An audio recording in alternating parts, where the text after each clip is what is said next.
Hello my cutie बटूटीज। आज हम बात करने वाले हैं डेयर यू टू डेथ के एपिसोड 8 की। एपिसोड की शुरुआत में हम चैम्प और शीरीन को देखते हैं, जहाँ पे शीरीन बोल रही होती है कि ऐसे छुप कर जे से मिलना ठीक होगा। तो चैम्प बोलता है कि अब हम सिर्फ 3 बचे हैं और मुझे जानना है कि जे को लेटर मिला है या नहीं। उसके बाद उन लोग को जे के पास देखते हैं, जहाँ पे जे उस लेटर को पढ़ रहा होता है जो शीरीन को मिला होता है, और उसमें लिखा होता है कि क्या ये सच है कि तुम अपने ही बेस्ट फ्रेंड के बॉयफ्रेंड के साथ इन्वॉल्व थी, और इसके अलावा तुमने प्यूफाई के प्रेग्नेंट होने की बात चैम से कही, जबकि प्यूफाई ने तुमसे कहा था कि इस बारे में किसी से मत बताना, और यहाँ तक कि प्यूफाई का अबॉर्शन भी तुमने प्लान किया था। और ये सारी चीज़ें उस लेटर में लिखी थी जो जे पढ़ रहा था। इसके बाद जे उन लोग से कहता है कि ये तो सिर्फ ट्रुथ का पार्ट है, इसमें डर वाला लेटर कहाँ है, क्योंकि टोंकला को तो दोनों मिला था। तो यहाँ पे चैम्प जे से बोलता है कि तुम मुझे ये बताओ कि कहीं इन सब के पीछे तुम्हारा हाथ तो नहीं है, क्योंकि जब टोंकला की डेथ हुई तो तुम्हें तो कुछ भी नहीं हुआ, और उस टाइम पे मैं और शिरीन साथ में थे, तो बचते हो सिर्फ तुम, तो कहीं इन सब के पीछे तुम ही तो नहीं हो। तो यहाँ पे जो एक गुस्सा होकर कह रहा होता है कि ये सब तो तुम लोगों ने किया है, प्यूफाई के पीठ पीछे तुम दोनों साथ में सो रहे थे और मुझे बोल रहे हो। तो चैम्प भी उस पर चिढ़ने लगता है। चैम्प कहता है तुम ऐसे तो बात मत करो कि जैसे तुमने कुछ किया ही नहीं है, मुझे सब पता है, तुम भी प्यूफाई के साथ इन्वॉल्व थे। तो वो लोग इस तरह से लड़ रहे होते हैं, तो शीरीन उन्हें रोकते हुए कहती है कि मुझे पता है हम तीनों में से कोई भी ऐसा नहीं कर सकता है, तो इसलिए हमें इन सब से हटकर सर्वाइविंग पे ध्यान देना चाहिए। दूसरी तरफ हम देखते हैं कामिन को, जो बहुत ज़्यादा परेशान होते हैं और ड्रिंक कर रहे होते हैं, और तभी उनके पास जेड आते हैं और उनको बुलाते हैं और साथ ही उनके पास बैठते हैं, और कामिन उस टाइम पे अपना फ़ोन निकाल कर उन्हें देते हैं। फिर आगे कामिन बता रहे होते हैं कि जब मैं स्पेशल ऑपरेशन के अंडर था तो एक बार कुछ क्रिमिनल से डील करते हुए मेरे एक ऑफिसर ने मुझे बचाने के लिए अपनी जान दे दी। तो ये सुनने के बाद जेड उनसे कहते हैं और आपको ऐसा लगता है कि कहीं ऐसा कुछ हमारे साथ ना हो जाए, जिस पे कामिन कहते हैं कि लेटर में तो ऐसा ही है कि हम में से किसी एक को अपनी जान देनी पड़ सकती है, और मैं नहीं चाहता कि तुमको कुछ भी हो। जिस पे जेड कहते हैं कि क्या आप भूल रहे हैं कि मैं भी एक पुलिस ऑफिसर हूँ और मैं खुद को प्रोटेक्ट कर सकता हूँ। जिस पे कामिन कहते हैं कि मैं तुम पे भरोसा करता हूँ, लेकिन मुझे ऐसा लगता है कि जब तक तुम इस केस पे हो मैं 100% फोकस नहीं कर सकता हूँ, इसलिए मैं तुमसे कह रहा हूँ कि तुम इस केस से विड्रॉ कर लो। तो जेड गुस्से में कहते हैं कि आप कुछ भी कहिए, मैं एक ऑफिसर हूँ और मैं अपनी ड्यूटी से पीछे नहीं हटूंगा। जिस पे कामिन कहते हैं तो इसका मतलब है कि मुझे तुम्हारे सुपीरियर के तौर पे तुम्हें ऑर्डर करना पड़ेगा कि तुम इस केस से थोड़ा रेस्ट लो, क्योंकि मैं नहीं चाहता कि मैं वो ऑफिसर बनूं जो तुम्हें यहाँ से कहीं और ट्रांसफ़र कर दे। अब ये सुनने के बाद जेड और गुस्सा होते हैं और कहते हैं कि मेरे ऊपर ये रैंक का धौंस मत जमाइए, क्योंकि मैं ऐसा कोई भी ऑर्डर नहीं फॉलो करता जिसका कोई सेंस नहीं बनता हो। और फिर वहाँ से जाते जाते वो उनसे कह के जाते हैं कि दोबारा मुझे इस तरह से मत कहिएगा इस केस पे से हटने के लिए, क्योंकि मैं आपको कुछ भी अकेले फेस नहीं करने दूंगा। फिर उसके अगले मॉर्निंग हम देखते हैं कि जेड रेडी हो रहे होते हैं जल्दी जल्दी, और तभी कामिन आकर उनसे पूछते हैं कि आज तुम अकेले जा रहे हो। तो यहाँ पे जेड नाराज़ होते हैं उनसे और कहते हैं कि हाँ, अब मेरे जैसा सबॉर्डिनेट जो है उसे लेट नहीं होना चाहिए, नहीं तो बॉस डांटेंगे। और तभी कामिन के पास मिरिन का कॉल आता है और वो कुछ सॉन्जे के बारे में अपडेट देते हैं। कॉल रखने के बाद कामिन जेड को बोलते हैं कि आज मेरे साथ चलो, सॉन्जे के बारे में कुछ अपडेट मिली है। जिस पे जेड कहते हैं और ये सब आप मुझे इसलिए बता रहे हैं क्योंकि आप मेरे सीनियर हैं, या फिर इसलिए कि आप मेरे बॉयफ्रेंड हैं। जिस पे कामिन कहते हैं बॉयफ्रेंड। और इसके बाद जेड अपना हेलमेट और बाइक की चाबी वहाँ रखते हैं। तो कामिन बोलते हैं आप ठीक है ना, नाराज़ होना बंद करो मुझसे। तो जेड कुछ भी नहीं बोलते हैं, बस उनकी तरफ देखते हैं और वहाँ से चले जाते हैं। उसके बाद जब जेड और कामिन पुलिस स्टेशन पहुँचते हैं तो ऑफिसर उन्हें ब्रीफ कर रही होती हैं कि संजय का फाइनेंशियल रिकॉर्ड हमने चेक किया है, लेकिन हम किसी भी कस्टमर को ट्रैक नहीं कर पाए हैं। इसके अलावा सिर्फ एक नाम सामने आया है, और ऐसा कहते हुए वो एक लिस्ट जो है वो जेड को पकड़ाती हैं, और वो नाम होता है चैम्प का। जिस पे जेड कहते हैं कि क्या आप श्योर हैं कि ये चैम्प ही है, जिस पे वो बताती हैं कि हाँ। साथ ही बोलती हैं कि इतना प्रूफ काफ़ी है उसको इन्वेस्टिगेट करने के लिए, लेकिन अगर उसे एक अच्छा लॉयर मिल गया तो वो जल्दी यहाँ से निकल जाएगा। उसके बाद कामिन उन्हें बोलते हैं कि आप एक समरी रिपोर्ट तैयार करिए, और ऐसा कहते हुए वो दोनों वहाँ से जाने लगते हैं। उनके जाने के बाद दोनों ऑफिसर्स आपस में बात कर रही होती हैं कि क्या ये दोनों एक दूसरे से नाराज़ हैं। और वहाँ से बाहर निकलने के बाद कामिन जेड का हाथ पकड़ लेते हैं और कहते हैं कि क्या तुम इस तरह से नाराज़ होना बंद करोगे। जिस पे जेड कहते हैं कि हम ऑफिस में हैं और ऑन ड्यूटी हैं, तो इसलिए आपको कोई भी पर्सनल मैटर यहाँ पे नहीं लाना चाहिए, समझे। लेकिन कामिन बड़े प्यार से कहते हैं कि क्या हम इस बारे में बात कर सकते हैं? और जब मैंने ऐसा कहा था कि तुम इस केस से पीछे हट जाओ, वो इसलिए क्योंकि मुझे तुम्हारी चिंता हो रही थी।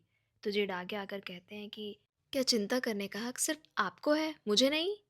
तो कामिन उनकी तरफ देखते हैं और उसके बाद उन्हें खींचते हुए बाहर लेके जा रहे होते हैं और जेड कहते हैं कि मुझे छोड़िए। उसके बाद हम उन लोगों को नीचे जिम में देखते हैं जहाँ पे वो लोग बॉक्सिंग कर रहे होते हैं और कामिन कहते हैं बस इतनी ही ताकत है।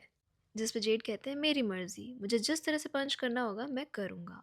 तो कामिन बोलते हैं कि आपने ये नहीं सुना, जितने अच्छे से जितना तेज से पंच करते हैं उतना ज़्यादा स्ट्रेस निकलता है। जिस पे जेड बोलते हैं कि स्ट्रेस तो आप हैं, और पंच करना कंटिन्यू रखते हैं। और साथ ही बोलते हैं तो आप इस तरह से मुझे मनाने वाले हैं।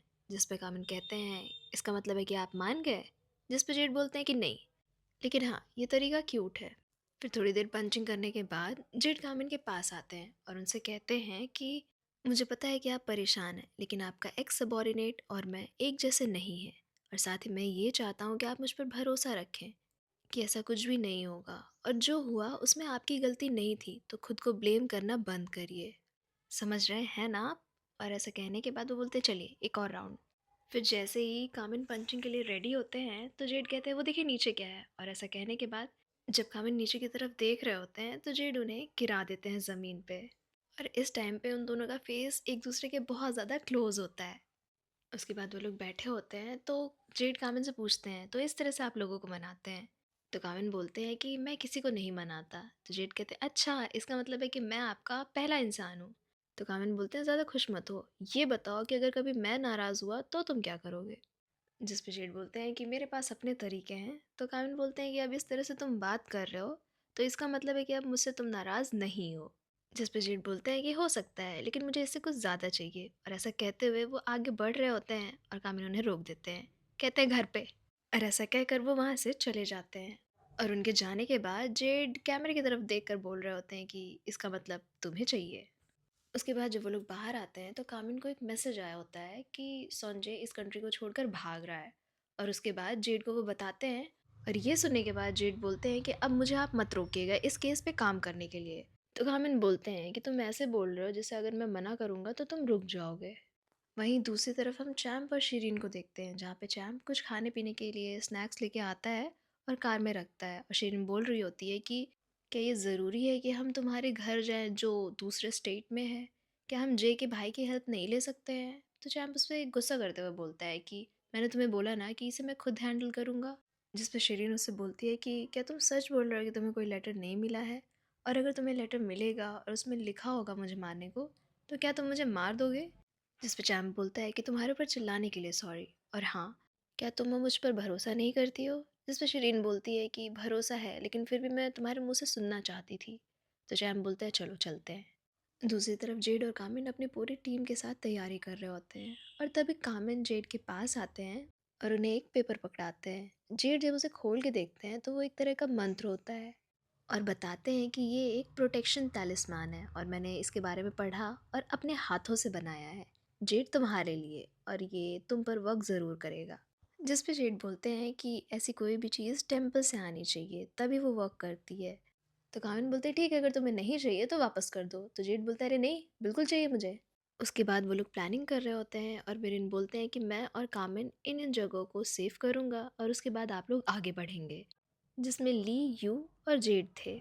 फिर जाने से पहले कामिन जेड को बोलते हैं कि अपना ध्यान रखना। और उसके बाद जब वो लोग जा रहे होते हैं ऊपर, तो जेड, ली और यू को सामने दिखता है संजय, लेकिन वो खिड़की से कूद जाता है और उसके पीछे जेड भी कूदते हैं। फिर ली और यू भागते हुए नीचे आते हैं और सामने उन्हें कामिन मिलते हैं और उन्हें बताते हैं कि जेड संजय के पीछे अकेले गया है। इधर जेड संजय को चेज कर रहे होते हैं और कई बार फायरिंग करने के बाद भी संजय बच जाता है और उसके बाद वो मौका देखकर जेड पर हमला कर देता है।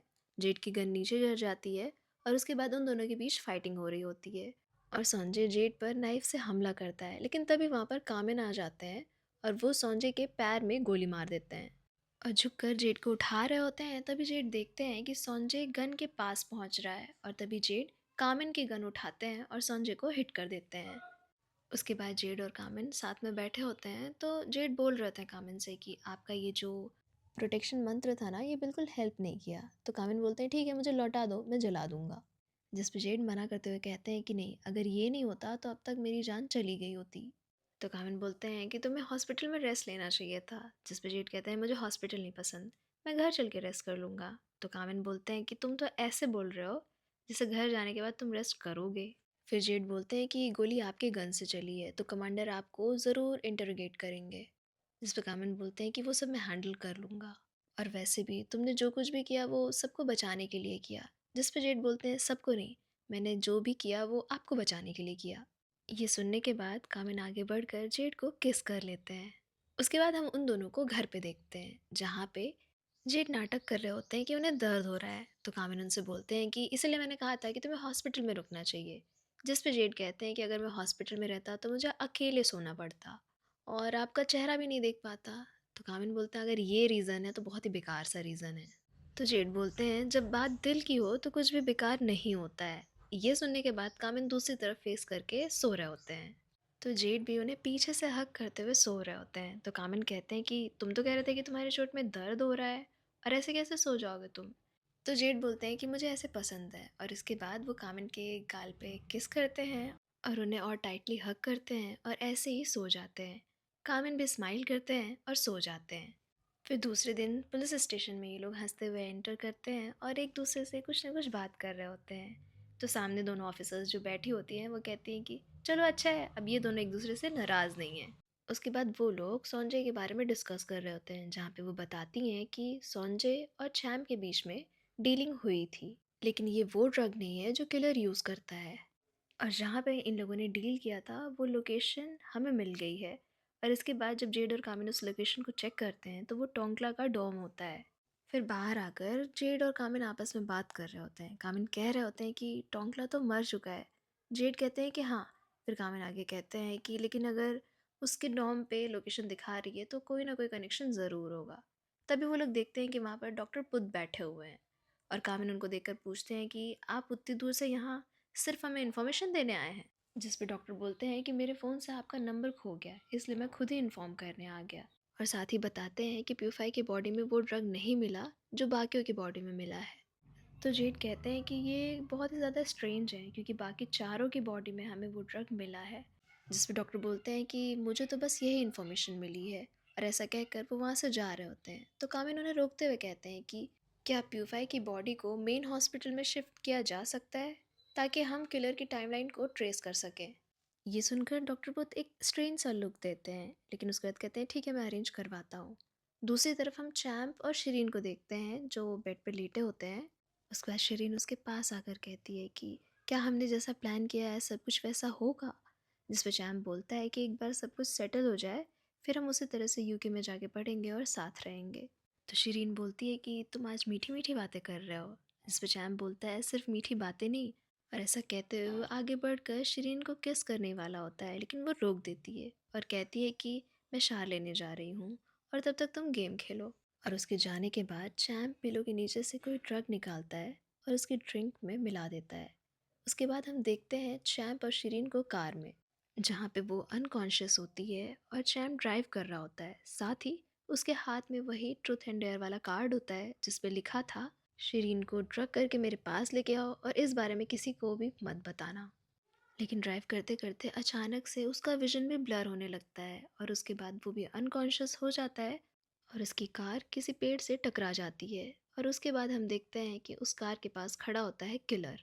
इधर पुलिस स्टेशन में कामन जब अंदर आते हैं तो वहाँ पर बैठे होते हैं एमपी रत्ना और इनके सीनियर ऑफिसर। और वो दोनों बहुत ही ज़्यादा गुस्से में होते हैं और एमपी रत्ना चिल्ला भी रहे होते हैं। तो कामिन कहते हैं जो भी मीडिया ने बोला वो फैक्ट है, चैम्प ने ड्रग खरीदा और वो एक सस्पेक्ट है इस मर्डर में। ये सुनने के बाद उनके सीनियर बोलते हैं कि तुम्हें पता भी है तुम किससे बात कर रहे हो। तो कामिन बोलते हैं मैं सिर्फ अपनी ड्यूटी कर रहा हूँ, और बोलते हैं कि आपको कॉपरेट करना चाहिए नहीं तो चैम्प की जान को खतरा हो सकता है या फिर चैम्प ही किलर हो सकता है। अब ये सुनने के बाद एमपी रत्ना बहुत ज़्यादा गुस्सा होते हैं और कामिन को चांटा मार देते हैं। और यहाँ तक कि कामिन के जो सीनियर ऑफिसर होते हैं वो उनको बोलते हैं कि आप अपना बैच और गन यहाँ पर सबमिट करिए क्योंकि आपको आज से सस्पेंड किया जा रहा है। और कामिन अपनी गन और बैच वहाँ पर सबमिट करते हैं। दूसरी तरफ हम जेड को देखते हैं जो बहुत ज़्यादा परेशान होते हैं, वेट कर रहे होते हैं कामिन के आने का। और जैसे ही कामिन आते हैं वो उनको देखकर कहते हैं कि आप ठीक हैं। और उसके बाद जब उनका चेहरा देखते हैं चेहरे पे निशान देखते हैं तो बोलते हैं कि क्या ये इसने किया, मैं भी बताता हूँ। और इस टाइम पे जेड बहुत ज़्यादा गुस्सा होते हैं, लेकिन कामिल उन्हें रोकते हैं और समझाते हुए बोलते हैं कि इस टाइम पे ये इम्पोर्टेंट है कि वो लोग तुम्हें भी फायर ना कर दें, क्योंकि अभी भी हमें चैम्प और शीरीन को ढूंढना है। जेड कामिल का फेस देखते हैं और उसके बाद उनसे सॉरी कह रहे होते हैं कि कहीं ना कहीं ये सब मेरी वजह से हुआ है। तो कामिल कुछ भी नहीं बोलते हैं, बस आगे बढ़कर जेड को हक कर लेते हैं और कहते हैं कि ऐसा मत बोलो, क्योंकि मैं सिर्फ सस्पेंड हुआ हूँ। ऐसा समझो कि मुझे टाइम मिल गया है अपने लिए। जेड भी उन्हें टाइटली हक करते हैं और कामिल बोलते हैं कि मुझे भरोसा है कि हम हारेंगे नहीं। और उसके बाद जेड उन्हें आगे बढ़कर किस कर लेते हैं।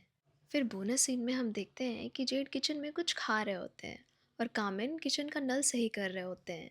और उसके बाद कामिल जेड से कहते हैं कि ये लो, तुम मेरी हेल्प भी नहीं कर रहे हो, ऊपर से किचन भी गंदा कर रहे हो। जिस पे जेड कहते हैं कि मैंने आपको बोला तो था कि किसी को बुला लीजिए, लेकिन नहीं, आपको तो खुद से करना था। जिस पे कामिल बोलते हैं कि मेरा आज फ्री डे है और मुझे समझ नहीं आ रहा था मैं क्या करूं। और ऐसा कहते हुए वो किचन को पोंछ रहे होते हैं और उसके बाद उसी पोछे से जेड का मुंह भी पोंछ देते हैं। और उसके बाद भी जेड खाना कंटिन्यू रखते हैं। फिर कामिल बोलते हैं कि जाओ, जाकर घर साफ करो, और उनके हाथ से खाना छीन लेते हैं। उसके बाद जेड शू रैक साफ़ कर रहे होते हैं और कामिल उन्हें इंस्ट्रक्ट कर रहे होते हैं कि ये ऐसे करो वैसे करो, क्या कर रहे हो, ढंग से करो। आगे बोलते हैं कि जब भी तुम एसी और टीवी का रिमोट यूज़ करना बंद कर दो तो उनको जहाँ से उठाया वापस वहीं रख दिया करो। ये लाइन मेरे मम्मी की लाइन है, वो भी मुझे ऐसे ही बोलती हैं। तो ये सुनने के बाद जेड उन्हें चढ़ा रहे होते हैं तो कामिल उन्हें स्पैंक करते हैं। जिस पे जेड बोलते हैं कि आप प्लीज़ वापस से काम करने आ जाइए, क्योंकि अगर आप इस तरह से घर संभालने बैठ गए ना, तो घर का तो पता नहीं पर मेरी मौत पहले हो जाएगी। और इससे पहले कामिल कुछ बोल पाते जेड आगे बढ़कर उनको किस कर लेते हैं और अपना हेलमेट और बाइक की चाबी लेकर वहाँ से चले जाते हैं। उनके जाने के बाद कामिल बोल रहे थे ठीक है, एक दिन के लिए मैं ये घर संभाल लूँगा, और शूज़ सही करते हुए स्माइल कर रहे होते हैं। और इसी के साथ ये एपिसोड यहीं पर एंड हो जाता है।